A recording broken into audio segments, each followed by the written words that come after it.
Hello everyone, Gil here. So standard format right now with the release of Silver Tempest is truly one of the formats of all time. With a deck taking 40% of the meta, baby. Let's go. I love Lugia. Please spare me from your fucking wrath. I don't know. I'm too young to die. Please don't I forgot Eval Amazing Rare's attack. Please don't uh I forgot. Whatever. It's not important. Don't delete me from the face of the fucking earth. But a format where a broken deck, broken over centralizing deck isn't 40% of the meta share? That's right. It's Eternal format. So today I will be bringing you a quick analysis of the some of the meta decks in Eternal. Now, one thing that I have to note: Eternal format is base set onwards with a fairly sizable ban list, as you can tell. It's basically unlimited, but instead of being a playable experience of Solitaire, it is a playable experience of the Pokemon trading card game. So with the sheer amount of cards available, obviously, we're not gonna find every possible deck you can play, right? I mean, obviously, you can play every possible deck is, you know, there's a lot of combinations of legal decks, but I mean like meta decks, right? Like I don't mean like okay, one basic Pokemon, 59 energy, right? That's not a deck, right? That's a binder. But yeah, there's a lot of decks that haven't been explored in Eternal, and I mean, there's just a lot of things to explore, right? We can't get to all of them. So I won't be talking about every meta deck or quote unquote meta. There isn't really that much of a meta because I mean, new things get discovered all the time. The meta's constantly shifting, right? So obviously, you have to factor that in, but I will be talking about some of the current decks that have seen success recently. And yeah, I mean, obviously the lists I will be showing off, they're not 100% optimized. You can change them up slightly if you'd like. You can throw in some text, because most of these lists are not teched out. Right, they're just alright, just consistent, list. Like if you want to tech for like weakness or you want to tech for something, you can. You can optimize some of the lists a little bit, right? But I just want to show off like the general idea of what the deck is trying to do here. So without further ado, this intro is a bit long. Let's just get onto the decks. First deck I have is Blissey V. It is one of the coolest decks around for sure. Obviously, Blissey V, some of you may know, it's gotten two runner-up medals at regionals in Milwaukee and Lille. Obviously, Blissey V's attack, it does 10 damage plus 30 more damage for each energy card attached to it. And you can accelerate three energy cards. They can be special energy as well, by the way, from the discard pile to Blissey V. So the concept behind this deck, I mean, obviously you want to get energy in the discard pile so you can accelerate them to Blissey. So one thing I have to note is that because this is Eternal format, you don't have to use double turbo energy. You can use double colorless energy, which doesn't have the minus 20 damage drawback that double turbo has. So every DCE is effectively plus 60 damage for Blissey. And as you could tell, obviously this list doesn't even play four powerful colorless because you don't have to play four powerful colorless because you have double colorless energy. Another important factor is lucky energy. Every time you take damage from an attack, even if you're knocked out, you draw a card. And with three or four lucky energy, you're drawing a lot of cards. Um, as for some of the other cute stuff this deck can do. There's a lot of things that it doesn't. I mean, every deck has things that it has tool access to tools that aren't in standard, but I think this deck benefit is one of the decks that benefits the most from this. So firstly, you have access to Battle Compressor and Versus Seeker. Battle Compressor discards your special energy, and well, Blissey accelerates that special energy. You know, you can discard Lucky Energy, you can discard Double Colorless Energy, and then Blissey can accelerate those with its attack. But you can also Battle Compressor away supporter cards, and then Versus Seeker for said supporter cards. It's basically supporter search with extra steps, right? You also get access to a lot of other cool stuff. Scramble switch. You switch your Pokemon, and the energies also move to the new active Pokemon. So the idea is you have a damaged Blissey, you scramble switch to another Blissey on the bench without damage, and then you Acerola, which is Sharon's Care for every type, it's not just colorless, and then you Acerola the damaged Blissey, which I mean, you used Sharon's Care effectively on your Blissey, and you didn't just completely tank your damage output, because all the energy just went to a different Blissey. It's like it's really good. You can also do this with a Shaman. The Shaman from Unleashed. It has a Poke Power, which allows you to move energy around from your Pokemon to your other Pokemon, however you like. Um, And beyond that, I mean, it just has access to a lot of cool stuff. It has weakness guard energy from, I believe it's Unified Minds. It's some late Sun and Moon set for weakness. Obviously, weakness guard energy the Pokemon's attached to has no weakness. And I think the coolest thing about this deck is Holon Energy WP. Now, what Holon Energy WP does, it is a colorless energy. But if you have a psychic energy attached alongside the Holon WP, the Pokemon has free retreat or zero retreat. I don't remember the exact wording. It's important, I think, but whatever, doesn't matter. But the effect that this deck plays, if you have a basic water energy attached, your Pokemon is immune to effects from attacks. So, for example, let's take Giratina V-Star. It's a good card. Star Requiem, knock out a Pokemon.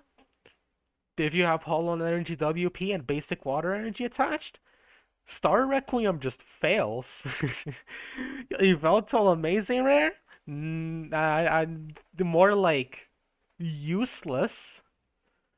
You can also block stuff like damage counters. Like if an attack places damage counters, that's an effect of an attack. Anything that isn't direct damage is an effect of an attack. So like if an attack, like I don't know, it poisons your Pokemon, you're immune to that. If it places damage counters, you're immune to that. If it just deletes you, just completely, just Alta force you out of existence, that also blocks that. So yeah, Blissey is a really good deck for sure. And yeah, it has a lot of interesting tools it can use. Obviously, you can Hyper Potion away a DCE because it's just better double turbo. You could do a lot of cool things with Blissey for sure. It's a really fun deck and it's a really good deck. Next up, we have Hisuian Zoroark V-Star. Now, obviously, this deck saw play in Standard before Lugia came in and ruined everything. But one problem that Hisuian Zoroark has in Standard is that the consistency is just not there sometimes. It is very prone to just completely bricking. And obviously, every deck has its bricks, but Hisuian Zoroark bricks more often than most other meta decks, which is rough. It can put in a lot of work, but it can just also lose to itself a lot. But in Eternal format, you have a lot more consistency than in Standard. Hisuian Zoroark just doesn't brick as much. Obviously, Hisuian Zoroark, in standard it uses Gapejaw Bog to help set it up because Hisuian Zoroark obviously does 50 damage times the number of Pokemon on your board with damage counters on them. So if you have 6 Pokemon with damage counters, it's doing 300 damage. It obviously gets access to Skyfield in Eternal, so you can have up to 9 Pokemon on your board and do 450 damage, which I don't think you need to hit that much. 350 kills everything unless like you have some crazy stuff, but right, it can hit numbers, especially with Skyfield. Obviously, with the access to Gengar, you can also use Gengar's ability. It brings itself from the discard pile directly to your bench. So you just skip the Ghastly and the Haunter, and you use Damage Pump to move the damage counters from Gengar to your other Pokemon. You spread them around so you can beef up Hisuian Zoroark's damage. This deck also gets access to Battle Compressor, so you can compressor away Gengar, you can compressor away Propagation Execute, so you can use cards like Ultra Ball, because Execute once during your turn, which is effectively infinitely because of a weird technicality with Pokemon rulings, but Propagation, you can put it from your discard pile back into your hand, and I mean, you discard the Execute with a card like Ultra Ball, and then you Propagation again, and then you just you effectively negate the discard effect of cards, which can be good. It's not a thing you put in every deck, obviously, but it has its moments for sure. And one thing you may notice about this list, it plays Pokemon Ranger. Now, the thing about Pokemon Ranger, it's not for ADP because if you noticed at the beginning of the video, Arceus and Dialga and Palkia Tag Team GX is not legal. So you may be wondering, okay, what on God's green earth does Pokemon Ranger do if ADP isn't legal? So, you know how this deck plays 4 double colorless energy and nothing else? Yeah. Um, Trickwind, Whimsicott V-Star. He lost the player who built this deck. He played against Whimsicott V-Star in tournament, and yeah, that did not end well because if you play exclusively special energy, Whimsicott just wins. So yeah, that's what the Pokemon Ranger is for, which is it's really funny. I'm not gonna lie.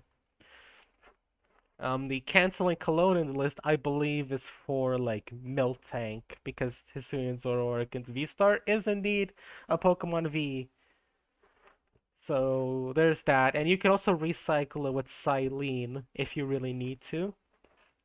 So yeah, that's the concept behind Hisuian Zoroark. Next up, we have Palkia V-Star. Oh, it's Palkia. There's not much to say. The more Pokemon in play, yours and your opponents, the more damage Palkia does, and it just does damage. A couple things to note. Cryogonal, it does 10 damage for 1 energy, but it also prevents your opponent from playing any item cards during their next turn. It's solid to slow down your opponent's setup a bit, but there are some decks that can pressure your Cryogonal very fast, so it's not the greatest thing ever. Ideally, you want to use a card like, I don't know, Seismitoad EX with double colorless energy or something, but that card is banned because it has like an actual HP stat, and like 30 damage is not meaningless. I mean, 10, I mean, it's not that much more than 10, but the fact that it has 180 HP definitely helps. This is a good opportunity to mention some pre-expanded Eternal staples. Firstly, we have Lapras from EX Legend Maker. Its Poke Power is identical to Lumenion V, or Tapu Lele GX, or Jirachi EX. The difference is that Lapras concedes 1 prize when knocked out. The other dudes I mentioned concede 2. So you just play Lapras in every deck. Well, almost every deck. I mean, Blissey didn't play Lapras, but it doesn't need to. And in Psychic decks, if you're playing like a heavy count of Mysterious Treasure, you can play Tapu Lele GX over Lapras. So, but either way, you're playing a basic that reads Find a Supporter card. You also have Azelf from Legends Awakened. Its Pokepower Time Walk lets you look at your price cards and find a Pokemon there. Any Pokemon. Hisuian Heavy Ball only gets basics. Azelf gets any Pokemon.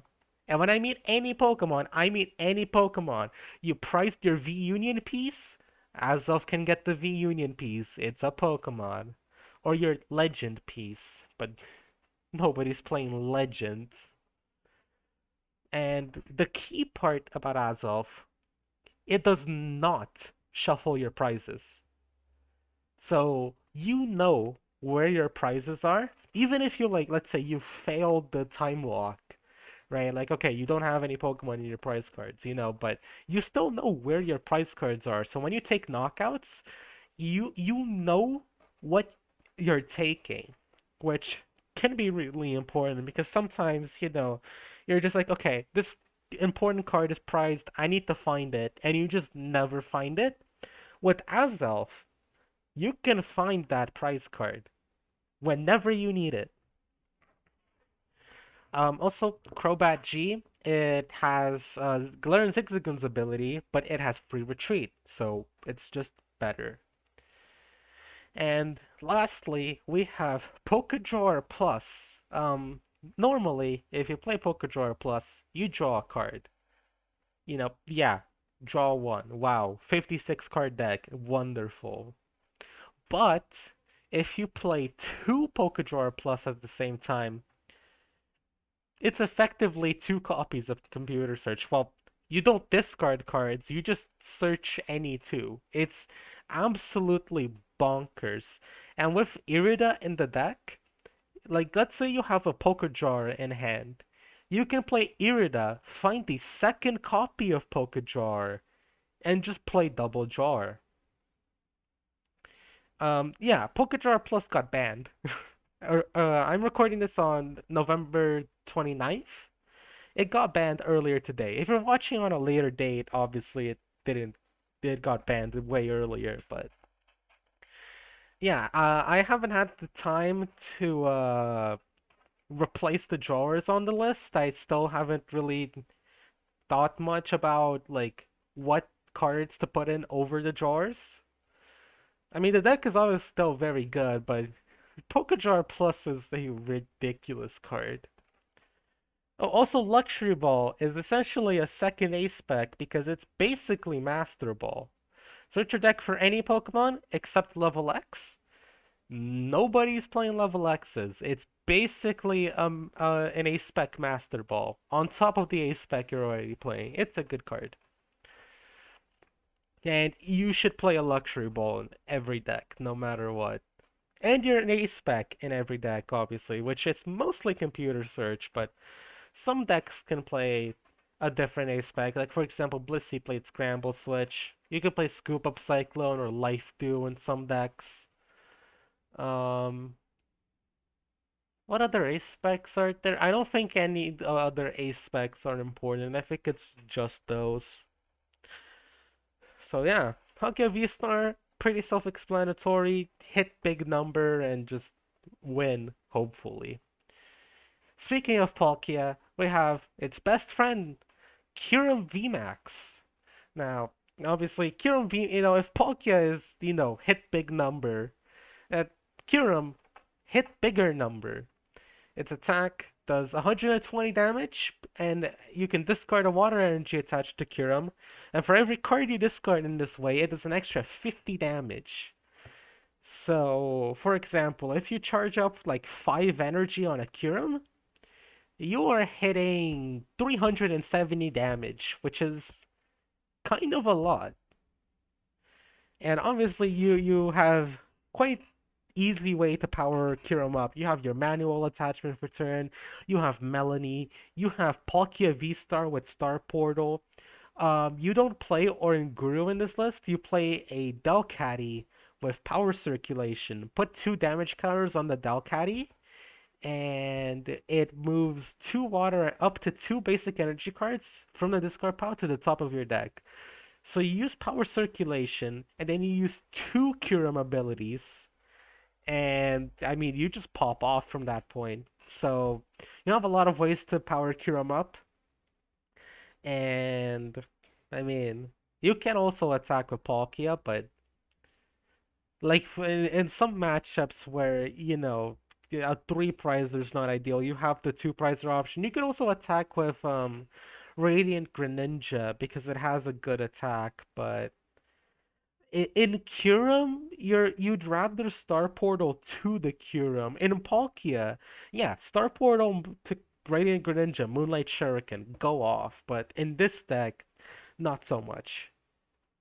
It also has the same Irida Jar combo, which is now banned, but yeah, there's not much to say about Kyurem. It just uses the Delcatties. Energy Draw Delcatty, I forgot to mention. It's concealed cards, but it draws 1 more card, so it just 3 cards instead of 2, which is pretty good. So yeah, the Delcatties are really cool cards that they don't see much play, but in Kyurem VMAX, they're pretty good cards for sure. Next up, we have Mew VMAX, because of course we have Mew VMAX. I mean, this is pretty standard. It's DT Mew, but instead of DT, you have DC. But yeah, it's standard. Mew, Genesect, you play an Oricorio, and you have Big Charm, obviously, make the Mew even harder to kill. You have Max Potions, which is really good in this deck. You have Scoop of Cyclone, which is also pretty good. You have Silene to recover cards like Max Potion and Scoop of Cyclone. You also have Cessation Crystal. Now, Cessation Crystal, if the active, if you have an if hold on, I cannot speak. Um, if your active Pokemon has Cessation Crystal attached to it, your opponent and you cannot use Poke Powers or Poke Bodies or Pokemon powers. It also shuts off those because it shuts off both powers, Poke Powers and Poke Bodies. So the idea is you stop possess on a Mew and you just the goal is to be immortal.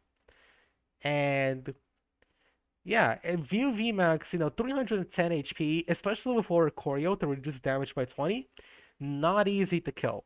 Especially when you can just loop Max Potions and Scoop up Cyclones forever. Although, the problem with this list is that it uses Genesect V as its draw engine. With Silent Lab and Path to the Peak in the format, Genesect V is not the best draw engine to pair with Mew. You obviously still play Genesect V because you want to copy its attack Technoblast, but you don't want to use it as a draw engine. The draw engine to be paired with Mew VMAX is Claydol from Great Encounters, which some of you, even if you're not familiar with cards before expanded or even before standard, may know what this card does because it did get a print in Celebrations. It's Poke Power, Cosmic Power. It allows you to put up to 2 cards from your hand on the bottom of your deck and draw cards until you have 6 cards in your hand. Now, Claydol is the best draw engine ever printed. And it's the best draw engine that will ever be printed because this card is just absurd. In standard, we have Bibarel, right? Bibarel, draw cards until you have 5 in your hand. Not only does Claydol draw until you have 6 in your hand, which is 1 more than Bibarel, it's effectively still drawing 2 or 3 more cards than Bibarel. Because when you put the cards from your hand on the bottom of your deck, you're naturally thinning out your hand to draw more cards. which I mean, it's just really good. And also, if you have a lot of cards in hand, if you have a really large hand size, you can still use the Poke Power. You put two cards in the bottom of your deck, and you don't draw because you have six or more cards, right? So effectively, with Claydol, you can never deck out unless your opponent is actively milling you because you're putting cards, you're recycling cards on the bottom of your deck, so you will just never deck out. So not only is it the best draw engine ever printed, it's also an anti-deck out tool. So if this card wasn't already insane enough, I mean, I don't know what to tell you, right? But yeah, this list obviously it doesn't play special charge. You may notice that the other Mew list played special charges to recycle double colorless. This list plays double rainbow energy, which is double turbo but way better. You can only attach it to evolved Pokemon, but it's a double rainbow and it only reduces damage by 10, not 20. But this doesn't really matter because if you're copying Technoblast, it does 210 damage. With a choice belt, you're still killing basic Vs, which is the only benchmark that's really important. Right. So this list plays a heavier count of energy as opposed to playing special charges because drawing into your special charge without having an instead of your energy just feels bad. Although you can probably cut like one double rainbow energy to put a special charge in, but when you have Silene, you can just Silene for the special energy anyway, so it's kind of fine. One consideration you can make with this list is taking in weakness prevention. Because sure, Lost City is a good stadium. You know, if someone's playing Drapion V, you can just Lost City the Drapion V away. The problem is that Drapion V is taking three prizes and you're taking two, which isn't ideal. So instead of removing Drapion after the fact, what if you made it a non-issue to begin with?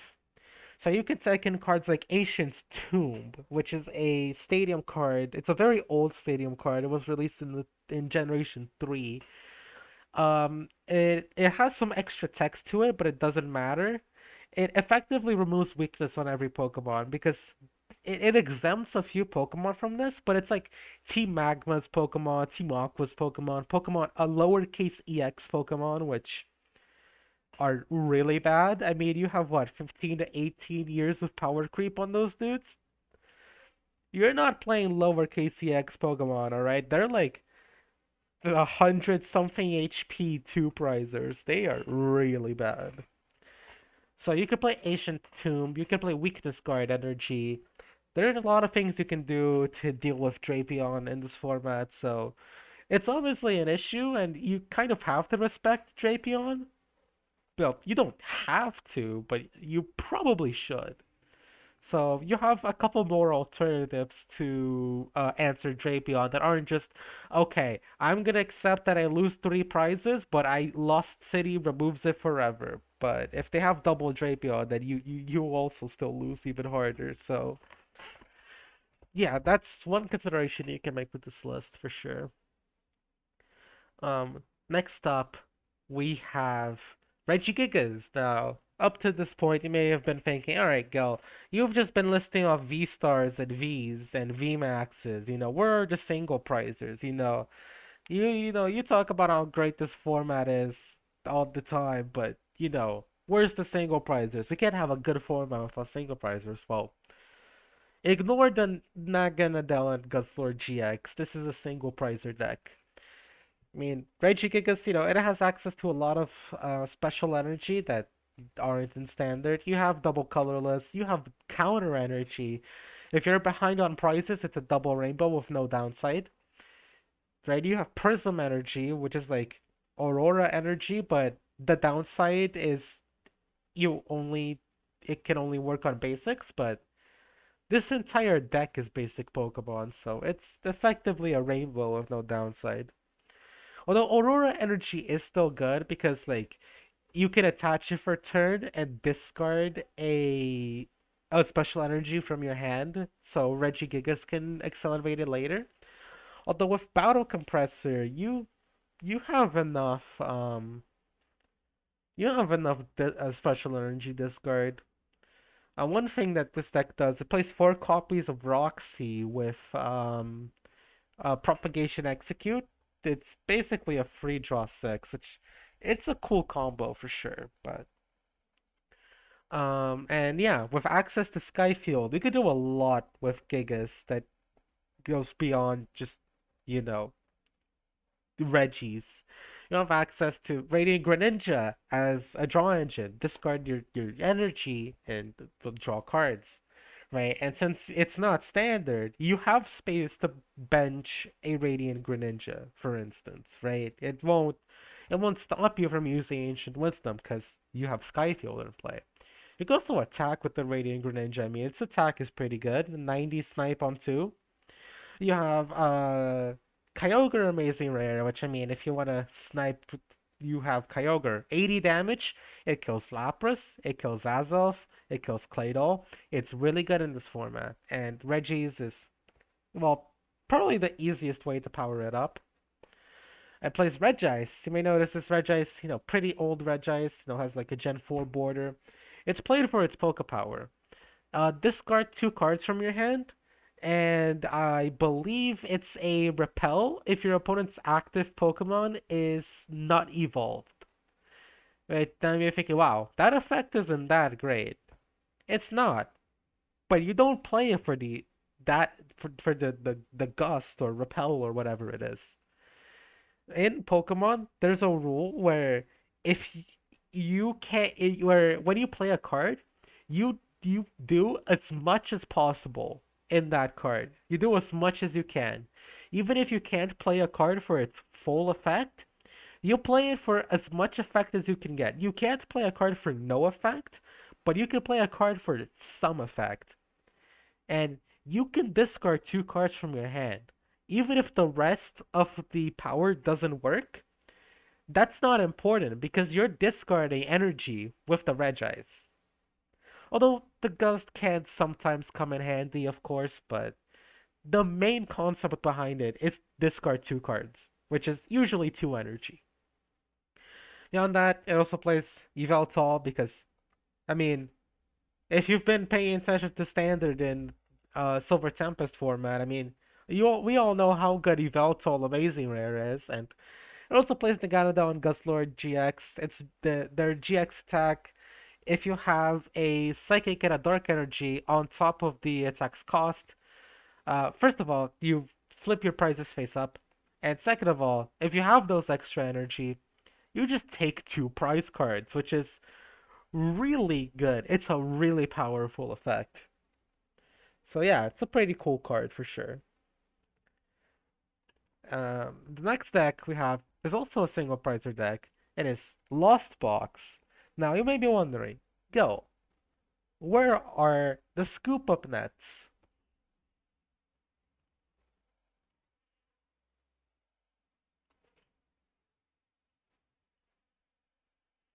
Alright, so with that out of the way, you may be wondering, how the hell does this deck play without scoop up net? Well, that's the funny thing. It just does. So what if you don't have scoop up net? You just play other switching cards, right? Like you still have enough Comface and Chorus's experiments to like get enough cards in the Lost Zone. This deck does not have an issue with getting cards in the Lost Zone. You should have 10 cards in the Lost Zone for Sableye by turn 3, for sure. Now, obviously in Standard, with access to Scoop Up Net to loop Comfey a couple more times, you can get well, I mean, this deck can also get Sableye on turn 2, but in Standard, it's easier to get Sableye in turn 2, right? Because of Scoop Up Nets, but it's not necessary for the deck. It still functions just fine. And I mean, obviously, you have the Rain Charizard because otherwise you lose to multi-prizers. Especially in this format where they have like Acerola because, that's a good card. Right, so being able to one-shot multi-prizers is very important, and obviously this deck feasts on a lot of weak Pokemon in in the format. For example, Lapras, Azelf are played in almost every deck. They're pretty weak. Sableye can feast on them. Claydol, it only has 80 HP. That's not a lot. Sableye can, kill that and have damage left over to put elsewhere. And obviously with that going horn, they can make allow for some completely game-breaking plays. And this list plays 4 Escape Rope and 4 Warp Point. They're the same card, so they have the same effect. I mean, I built this list. I just played the 8 copies of Rope. I just thought it was funny, honestly. And it is funny, but you probably shouldn't play 8 copies of Escape Rope because there are a lot of times where it just feels bad because you don't want to switch your opponent's active Pokemon, but a Warp Point makes your opponent switch.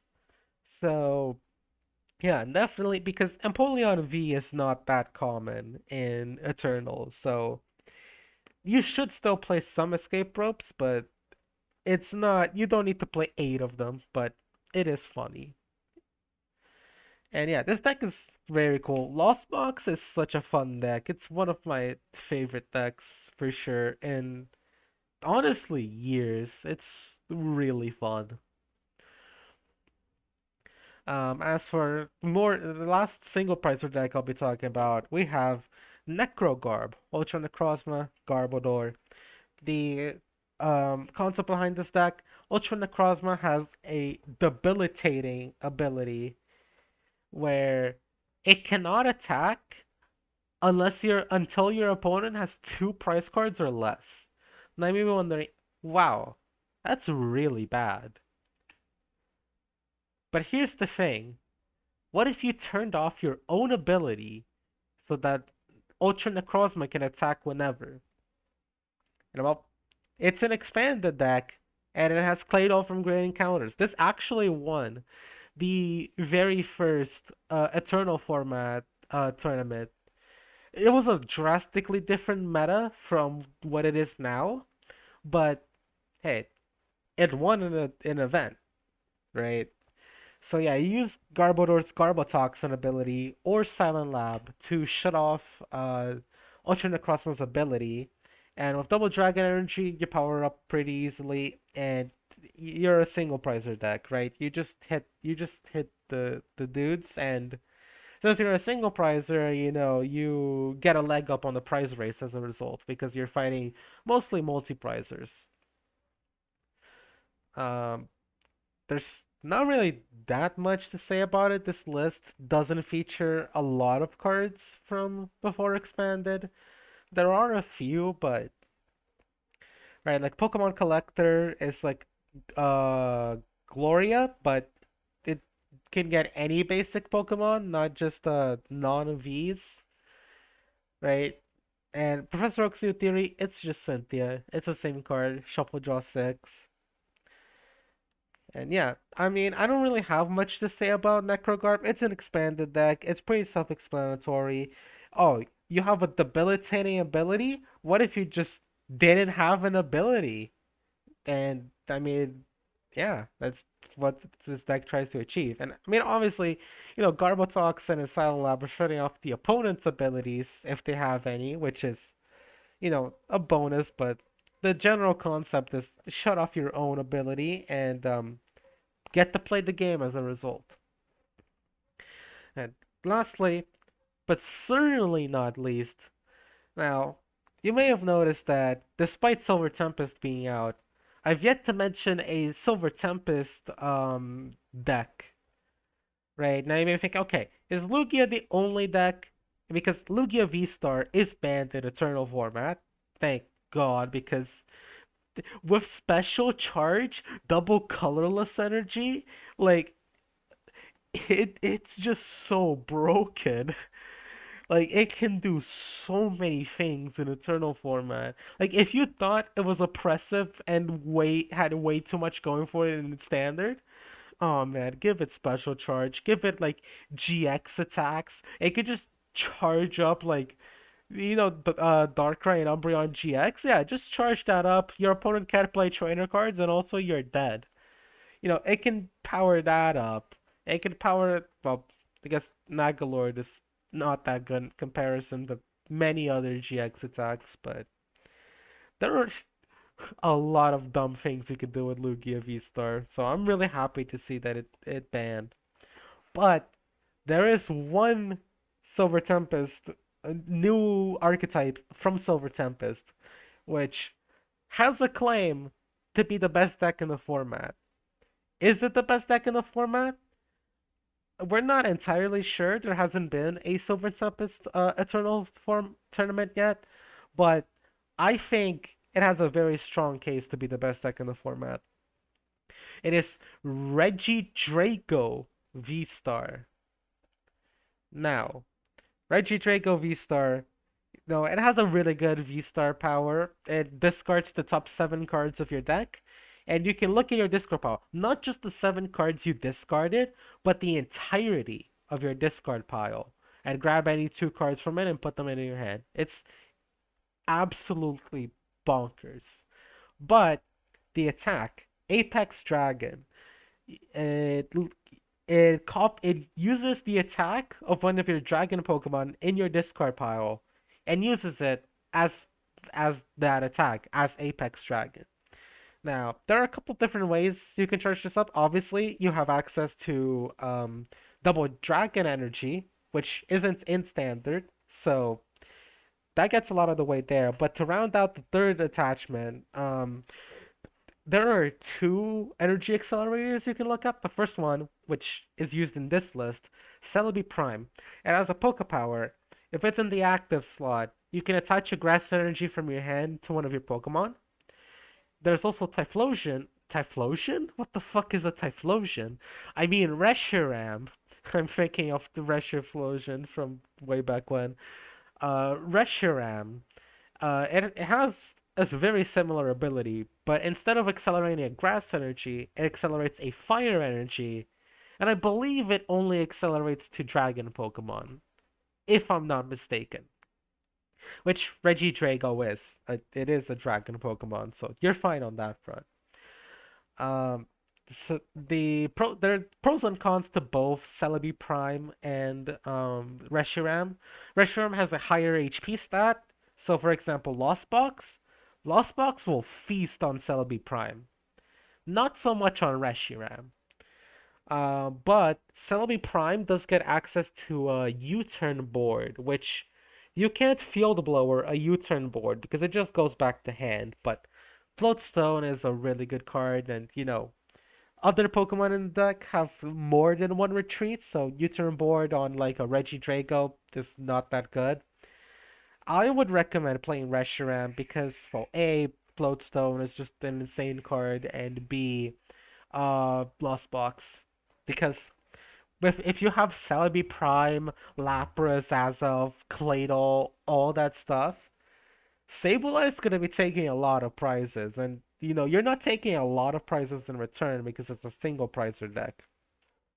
So I would definitely play Reshiram because of the higher HP stat. It's also amazing rare Kyogre can kill Celebi Prime. It can't kill a Reshiram. There's also that to think about. But anyway, so Regidrago copies other dragons' attacks. But what dragons are being used? So the first one, Mega Charizard EX. It does 300 damage for 5 energy. Because of Regidrago's attack, it only costs 3. And it discards the top 5 cards of your deck. Now, 300 damage is a lot.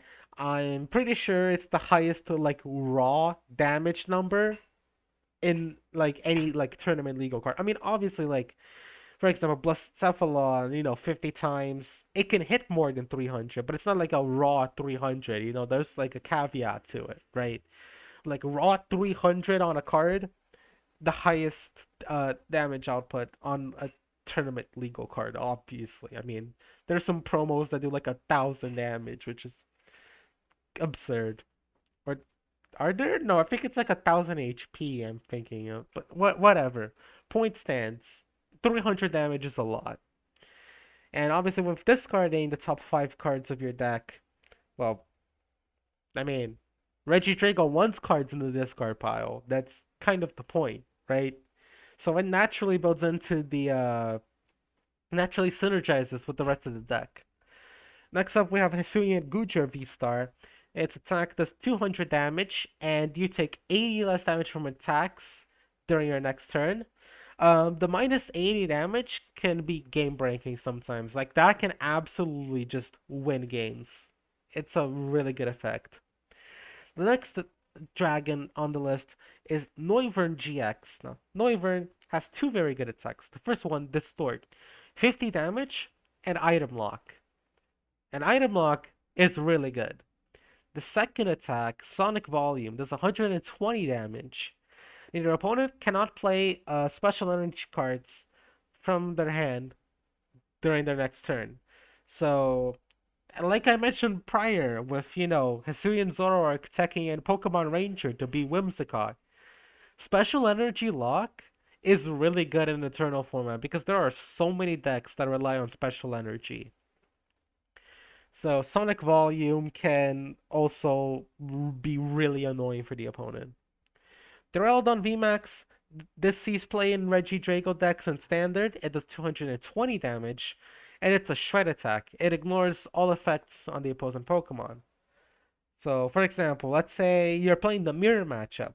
No, Hisuian Gudra's attack does minus 80 damage.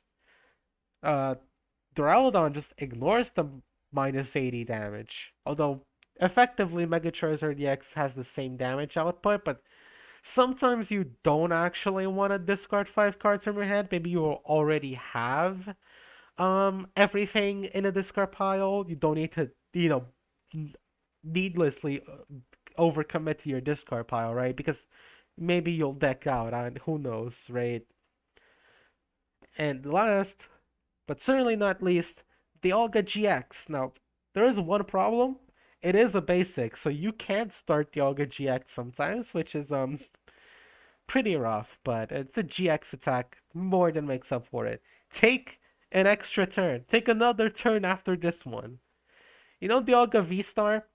It's also a deck you can play in Eternal, although I did not mention it here. It's weaker, but you take an extra turn. That's absolutely game breaking.